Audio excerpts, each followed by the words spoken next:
On January 14, 2018, a terrified 17-year-old girl slipped out of a cracked bedroom window in Perris, California.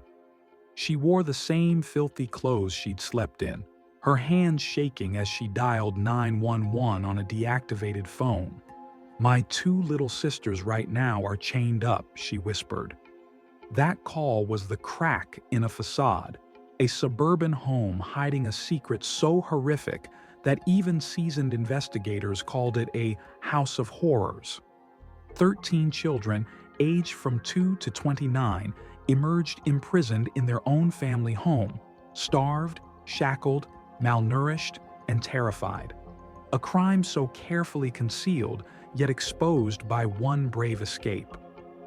The Turpin family features two parents, David and Louise Turpin, a seemingly ordinary couple in Perris, California, who presented as devout Pentecostals and loving parents. Between 1988 and 2015, they had 13 children, 10 daughters and 3 sons. Their public image masked a brutal reality. For over a decade, behind locked doors, they inflicted systematic abuse, starving their children, chaining them to beds, forbidding basic hygiene and education. Their victims included both minors and adult-dependent children, coerced and tortured by the only people sworn to protect them. The world would later learn of this nightmare, but only after a desperate act of survival broke the silence. David and Louise married in 1985 when David was 23 and Louise just 16. They believed God called on them to have many children. David worked as a computer engineer for major aerospace firms. The family lived in Texas until around 2014, where neighbors later revealed shocking signs: feces in yards, dead animals, chains, and children left to fend for themselves. Despite occasional outside interaction, including 2 reports in early 2000s, no intervention occurred. In 2014, they moved to Perris, California, taking over a home they claimed as a homeroom private school. Neighbors noticed malnourished, silent children who skipped rather than walked, pale and withdrawn. Despite this, the Turpins made family trips to Disneyland. They wore matching shirts. Vanity plates read DSLAND and DLFOREVER. The facade worked until it didn't. Teachers and neighbors had glimmers of concern. Children who used candy wrappers as hair ties, who appeared ghastly pale, white hands misread as gloves. Some scavenged garbage bins late at night. Jordan, one of their older daughters, posted cryptic emotional content online hinting at despair, but these clues were overlooked for years. The abuse remained hidden in plain sight. For over 2 years, Jordan planned her escape. That day, she slipped out, ran across the yard, and reached a neighbor's lawn. She dialed 911 using a cell phone she had brought. She described chained siblings, unbearable stench, and violent abuse. Deputies arrived to find a house filled with human excrement, rotting food, mold, trash, dead pets, and the unmistakable smell of neglect. 2 children remained shackled. Many others bore bruises, were so underweight deputies thought they were all minors, though 7 were adults. Hundreds of journals were discovered. Children described instruction to only wash hands below wrists, ate only once daily, showered maybe once a year, and lived without doctors or dentists for years. Jordan guided sheriff's deputies to where her siblings were locked away. David and Louise answered the door with blank denial, Louise perplexed at the intrusion. Deputies later reported children with severe cognitive and neuropathy damage, heart harm from malnutrition, minimum hygiene, and emotional scars. Among them, the eldest, age 29, weighed only approximately 37 kilograms. David and Louise were arrested immediately. Authorities charged them with torture, false imprisonment, child abuse, abuse of a dependent adult, and cruelty. Initially, they pleaded not guilty. In February 2019, they changed strategy, pleading guilty to 14 felony counts. In April 2019, they received life sentences with the possibility of parole after 25 years. Some reports cite parole after 22 years, but official records support 25-year minimum. The 13 survivors spent weeks in hospital receiving care for severe malnutrition, neuropathy, heart problems, and PTSD. 7 children who were legally adults were placed under court-appointed conservatorships. 6 minors went to foster homes.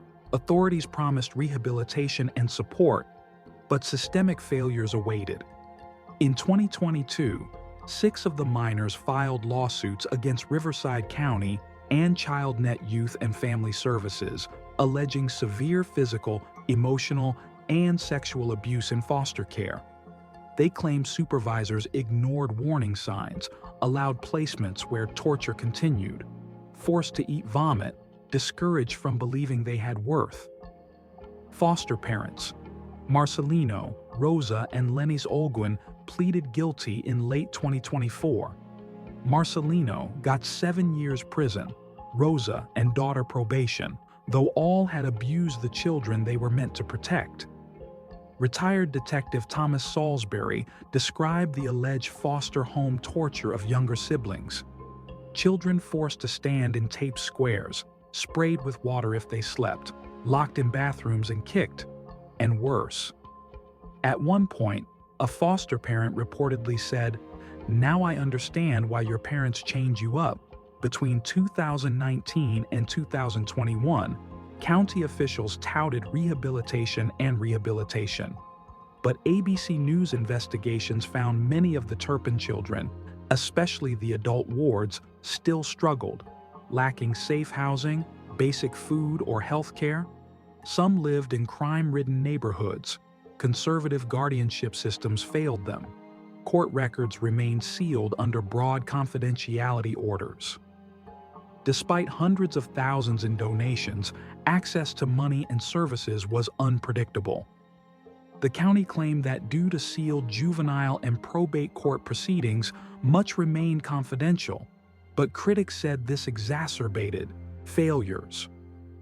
An independent probe launched by Riverside County in late 2021 aimed to review abuse in foster placements and the conservatorship system.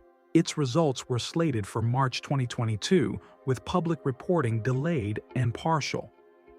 Meanwhile, some siblings like Jordan and Jennifer have shared publicly via interviews, e.g. ABC's 2020 and November 2021, describing ongoing challenges but also growth.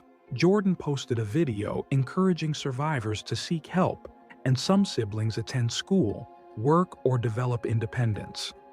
Legal settlements regarding foster abuse remain pending as of mid-2025, with court dates scheduled August 8, 2025, unless approved beforehand. The Turpin case serves as both a nightmare and a warning. It began as a suburban family tragedy and evolved into a global scandal, children surviving literal captivity under the same roof as their parents. Their abuse didn't end with rescue. The institutions meant to rebuild them faltered at critical moments. Yet amid systemic cracks, the Turpin siblings have shown remarkable resilience. Through interviews, activism, and advocacy, survivors like Jordan and Jennifer are forging new paths, seeking justice not only for themselves, but for others trapped by silence. This story challenges us to see beyond appearances, to question when cries for help are muted by fear, to act when warning signs flicker. Above all, it is a testament to survival. 13 individuals, once hidden in depths of cruelty, now navigating a world they were denied. Their journey continues, shaped not by the horror they endured, but by the hope they're building, for healing, accountability, and recognition that no child's plea should ever go unanswered.